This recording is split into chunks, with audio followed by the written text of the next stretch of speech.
चंद कदम चलने पर बाईं जानिब कमरे का दरवाजा आ गया। उसे खोला तो देखा कि कमरा साफ सुथरा है। पलंग, कुर्सी, मेज, अलमारी सब कुछ मौजूद है। फर्श पुराने कालीन से ढका हुआ है। बाग की तरफ खुलने वाली खिड़की पर पर्दा गिरा हुआ है। कॉर्नर्स पर एक स्याह रंग का मुजस्समा पड़ा है। तिपाई पर एक टेलीफोन भी मौजूद था। मैंने ब्रीफ केस पलंग पर रखा, अलमारी खोली, उसमें स्लीपिंग सूट और खिदर के कुर्ते पजामे के 4 जोड़े रखे हुए थे। मैंने खिड़की का पर्दा हटाने की बजाय टेबल लैंप जलाया और लिफाफा में से अंग्रेजी में टाइप किया हुआ खत निकालकर पढ़ना शुरू कर दिया। 69B किचन में लोहे का छोटा सा सेफ रखा है। उसकी चाबी नीले रंग की तामचीनी की केतली में पड़ी है। सेफ में तुम्हें कुछ रुपए मिलेंगे जो तुम्हारी जरूरत के लिए हैं। तुम अपनी अहम अशिया सेफ में मुकफल करके रख सकते हो। तुम्हें कुछ दिन यहाँ ठहरना पड़ेगा। तुम शहर में आ जा सकते हो। रात को 9 बजे के बाद तुम्हें हर हाल में अपनी क़यामगाह पर वापस आना होगा। मैं फोन पर तुमसे रात किसी भी वक्त बात कर सकता हूँ। मेरा कोड नंबर 79B है। अगली हदायत का इंतजार करो। 79 पूरा पाम आयल नारोमनी। किचन कमरे के बाहर रातदारी के आखिर में वाक़या था।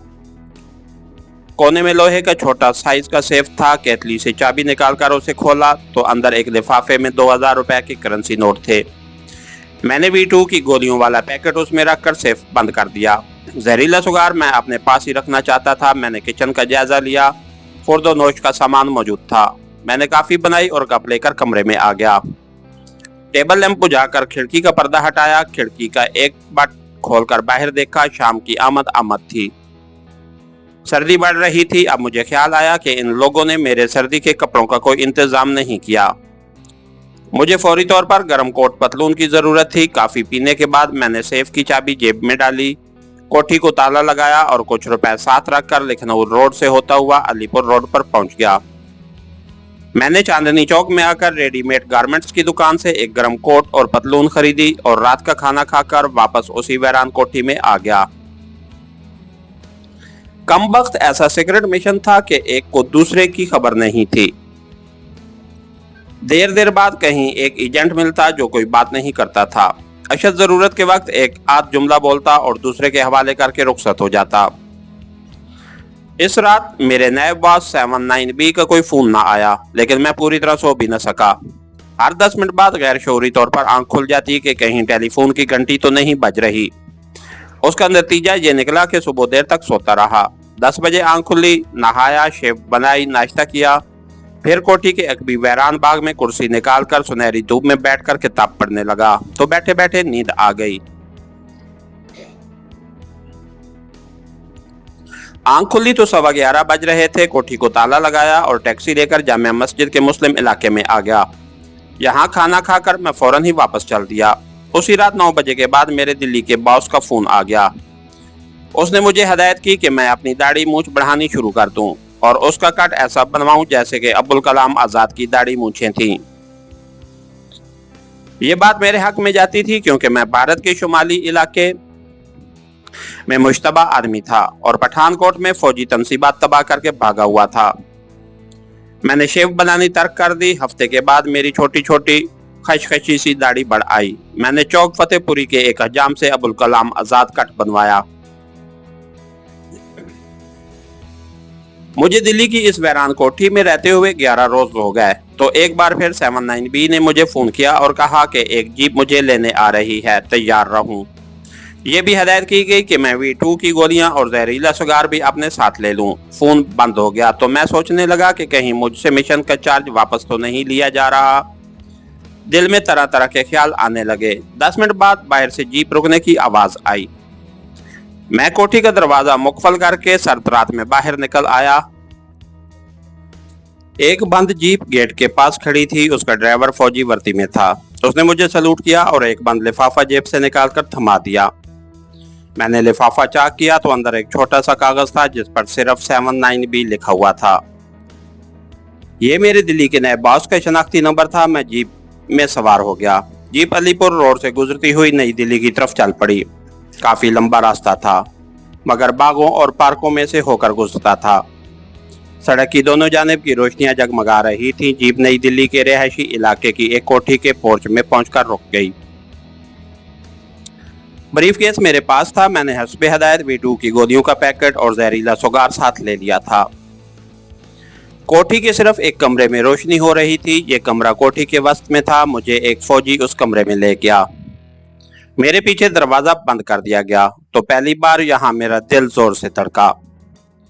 सामने दीवार पर पाकिस्तान का बहुत बड़ा नक्शा आविज़ां था। एक सिख बावर्दी मेजर छड़ी मेज पर रखे कुर्सी पर बैठा मेरी तरफ घूर रहा था। कर्नल नारोमनी, ये कहकर वो अपनी कुर्सी से उठकर मेरे करीब आया। मुझसे हाथ मिलाकर कुर्सी पर बैठने का इशारा किया। उसने मुझसे पंजाबी में बात शुरू की। उसका लहजा पाकिस्तान के जिला जंग के लोगों जैसा था। हेडक्वार्टर ने तुम्हें इस खतरनाक मगर निहायत अहम मिशन के लिए इसलिए चुना है कि अमृतसर के हिंदू होने के बावजूद तुम मुसलमानों के रस्म और रवाज और उनके मजहब के बारे में काफी से ज्यादा मालूमात रखते हो।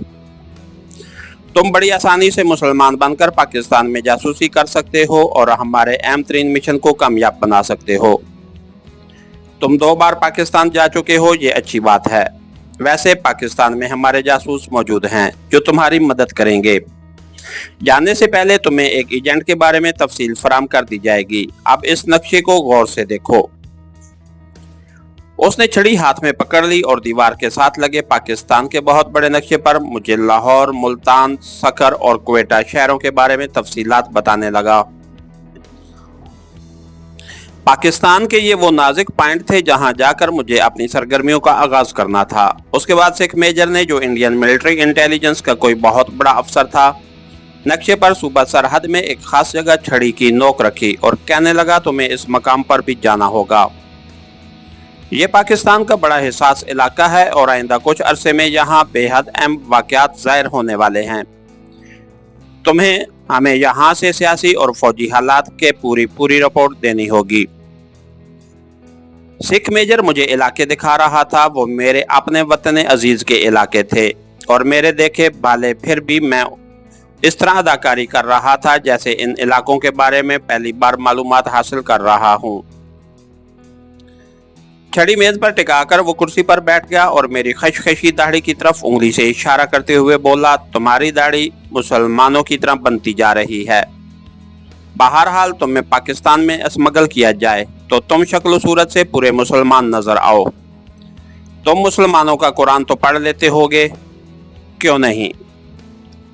मैंने मालीर कोटला के एक मौलवी से कुरान पढ़ा था। बहुत खूब, चंगी गाले, सिख मेजर बोला। मुझे कब और किस तरीके से पाकिस्तान स्मगल किया जाएगा? सिख मेजर ने मुझे घूर कर देखा और बोला, इस सिलसिले में तुम्हें परेशान होने की जरूरत नहीं। जब जाना होगा हमारा आदमी तुम्हें आकर ले जाएगा। उस अरसे में तुम्हें दिया गया जहरीला सुगार और V2 गोलियां हम अपने पास रखेंगे। मैंने ब्रीफकेस खोलकर उसके सामने कर दिया। उसने गोलियों का पैकेट और सुगार निकालकर स्याह रंग के एक डब्बे में बंद करके अपनी मेज की दराज में रख लिया और खड़े होकर बोला, अब तुम जा सकते हो। मैंने फौजी अंदाज में सलाम किया और दरवाजा खोलकर बाहर आ गया, जहां मेरा गाइड ब्रेन गन लटकाए अटेंशन खड़ा था। उसने जीप तक मेरी रहनुमाई की। मैं जीप में बैठ गया। जीप चलने ही वाली थी कि मेरे गाइड ने बुलंद आवाज में ड्राइवर से कहा, ऑल्ट जवान, मेजर साहब ने कहा है कि एक सवारी को रास्ते में उतारना है, ये अर्जेंट है। मैं जीप के पीछे बैठा था। सामने से तरपाल उठी हुई थी। कोठी के कोने वाले कमरे के बरामदे में एक बल्ब रोशन था। मैंने सोचा किसी फौजी या सिख मेजर के किसी मुलाजिम को शहर ड्रॉप करना होगा। इतने में दरवाजा खुला और एक सिविलियन लिबास में मलबूस सिख अपने साथ एक लड़की लिए बाहर आ गया। मैंने फिर भी कोई ख्याल न किया। ये लड़की सिख मेजर के नौकर की बेटी या बीवी हो सकती थी। मैं खामोश बैठा अपने मिशन के बारे में सोचता रहा। सिख इस लड़की को लेकर जीप में मेरे सामने बैठ गया। मैंने देखा कि लड़की का रंग गोरा मगर चेहरा उतरा हुआ था।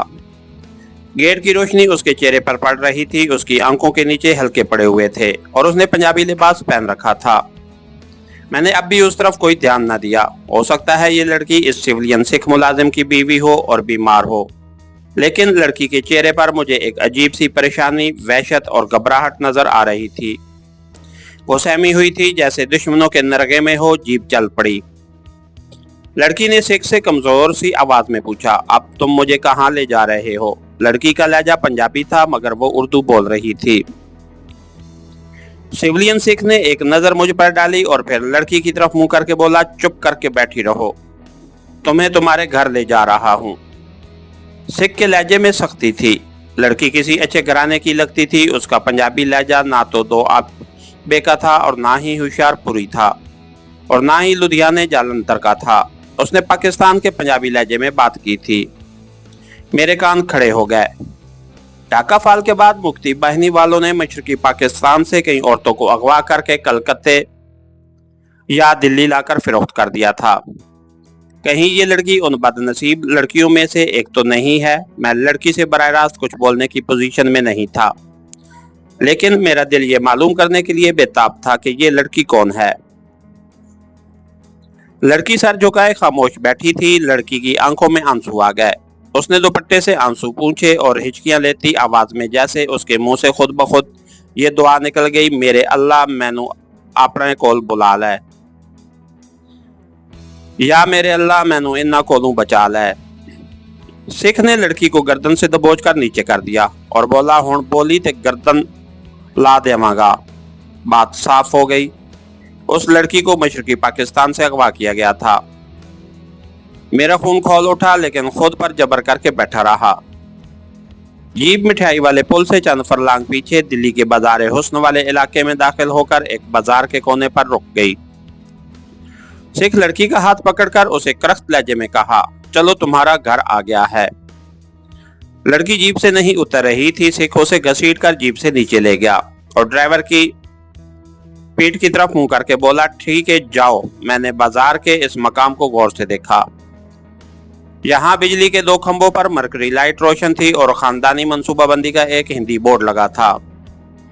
बाजार से हारमोनियम और गाने की हल्की हल्की आवाजें आ रही थीं। जीप आगे रवाना हो गई। अब मैं एक एक दुकान और हर इमारत को निशानी बनाकर ज़हन में महफूज कर रहा था। मिठाई वाले पुल से गुजरकर जीप ने अलीपुर रोड की तरफ रुख कर दिया। जीप मुझे मेरी कोठी में उतारकर वापस चली गई। रात के 11:30 बजे थे। मैंने कपड़े तब्दील किए और लड़की के बारे में सोचने लगा। अब मेरे पास जहरीला सुगार नहीं था। मैंने फैसला किया कि सुबह बाजार में जाकर उस बदनसीब लड़की का सराग तो लगाया जाए, उसके बाद ही आगे सोचेंगे। फिर मैं सो गया। कहते हैं दानिशमंद दिन के वक्त ही कोठे पर जाता है। मैं दानिशमंदों में से तो नहीं हूँ, लेकिन लड़की का खोज लगाने के लिए मुझे दिन के वक्त ही बाजार में जाना था। मुझे मालूम था कि रात को जागने वाली ये कठपुतलियां दिन में देर तक सोती रहती हैं। चुनांचे मैं दोपहर के वक्त अपनी मुहिम पर रवाना हो गया। मेरी जेब में सिगरेटों का एक पैकेट, 2000 रुपए के नोट और एक रुमाल था। देखने में ये एक आम सा रेशमी रुमाल था, मगर इसमें एक गिरा पड़ी थी। ये फांसी की गिरा थी। ये भी कमांडो का एक खतरनाक तरीन हथियार होता है। कभी भारत के ठग रेशमी रुमाल से अपने शिकार को पलक झपकने में हलाक कर दिया करते थे। कमांडो को भी इस रुमाल की खास ट्रेनिंग दी जाती है ताकि अगर उसके पास कोई भी हथियार ना हो तो वो सिर्फ रुमाल से अपने दुश्मन को मौत के घाट उतार सके। मैं बाजार के उस कोने पर पहुंच गया जहां जीप ने इस लड़की को उतारा था। बिजली के खंभों पर परिवार संबंधी यानी खानदानी मंसूबाबंदी का बोर्ड उसी तरह लगा था। मैंने टैक्सी छोड़ दी और बाजार में दाखिल हो गया। बाजार सुनसान था। कई दुकानें बंद थीं। पनवाड़ियों और चाय वालों की दुकानें अलबत्ता खुली थीं। झरोके भी बंद थे। चलमने गिरी हुई थीं। कहीं से गाने की आवाज नहीं आ रही थी। दो औरतें मेरे करीब से गुजर गईं। बाजार काफी बड़ा था। खुदा जाने वो सिख इस लड़की को लेकर किस मकान में गया था। मुझे यही खोज लगाना था। मैं एक चाय वाले की दुकान में जाकर बैठ गया और चाय का ऑर्डर दिया। मेरा टारगेट इस होटल में काम करने वाला वो लड़का था जो चाय वगैरह ले जाता था। इन लड़कों को सब खबर होती है, लेकिन मुझे जिस नौकर ने चाय का कप ला कर दिया उसने मेरे पूछने पर बताया कि वो सिर्फ दुकान पर ही ग्राहकों को निपटाता है। मैंने जेब से 2 रुपए निकाल कर उसे टिप दी तो वो बेहद खुश हुआ और बड़ी राजदारी से मेरी तरफ झुककर बोला, हजूर आपको कहीं पिन्ना बाई की तलाश तो नहीं? वो फर्खाबाद गई हुई है, अगले महीने आएगी। कई लोग उसका पूछ गए हैं। میں نے سوچا اس سے ہی کچھ مذاکرات ہو جانے چاہیے۔ میں نے اسے اپنے بارے میں بتایا۔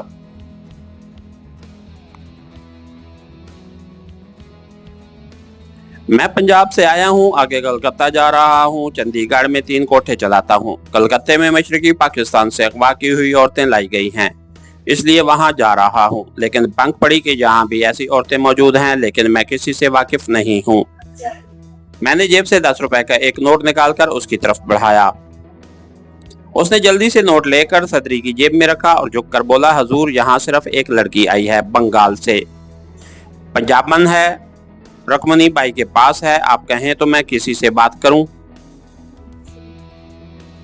میں نے رکنی بائی کا پتہ معلوم کرنے کے بعد اس سے کہا کہ میں خود ہی اس سے بات کروں گا، اور چائے کے کپ سے آخری گھونٹ پی کر باہر آ گیا۔ رکمنی بائی نائکا تھی اور اس کا مکان بازار کے کونے پر واقع تھا۔ 2 منزلہ مکان تھا، گیلریوں کے اندر کھڑکیوں پر چلمنے گری ہوئی تھیں۔ ایک تنگ زینہ اوپر جاتا تھا۔ میں تیزی سے آگے نکل گیا اور سیدھا چاندنی چوک میں آ گیا۔ یہاں میں نے مختلف دکانوں پر سے اپنے مطلب کی کئی چیزیں خریدیں، منکوں کی مالائیں، کڑے، کانوں میں ڈالنے والے مندرے، لوہے کی ایک چھڑی جو آگے سے مڑی ہوئی تھی۔ ان کے علاوہ میں نے گیروے رنگ کا کھدر بھی خریدا۔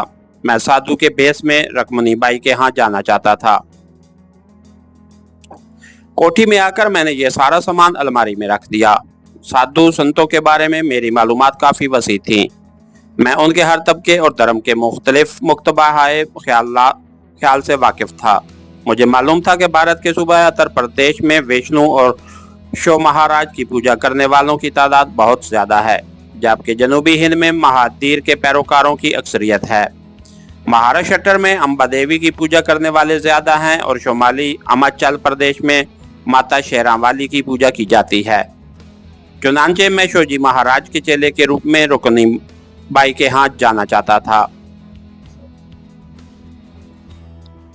میں نے رات کی بجائے دن کے وقت وہاں جانے کو ترجیح دی، کیونکہ اس وقت رکنی بائی کو فرصت ہوگی اور وہ مجھے زیادہ وقت دے سکے گی۔ میں نے نکلی داڑھی اور بالوں کی وگ لگانے کا خطرہ مول نہیں لیا، کیونکہ میری اپنی چھوٹی چھوٹی داڑھی تھی۔ اگرچہ وہ فرنچ کٹ تھی، لیکن میں اسے اپنی چرب زبانی سے نبھا سکتا تھا۔ اور پھر ماڈرن سادھو لمبی لمبی داڑھیوں سے گریز کرتے ہیں، بلکہ اکثر داڑیاں منڈوا بھی دیتے ہیں۔ اس کے ساتھ ہی ہماری آج کے ایپیسوڈ کا اختتام ہوا۔ کہانی گھر چینل کو لائک کیجئے، سبسکرائب کیجئے اور بیل آئیکن کو پریس کر دیجئے تاکہ ہر آنے والی نئی ویڈیو آپ تک بر وقت پہنچ سکے۔ شکریہ۔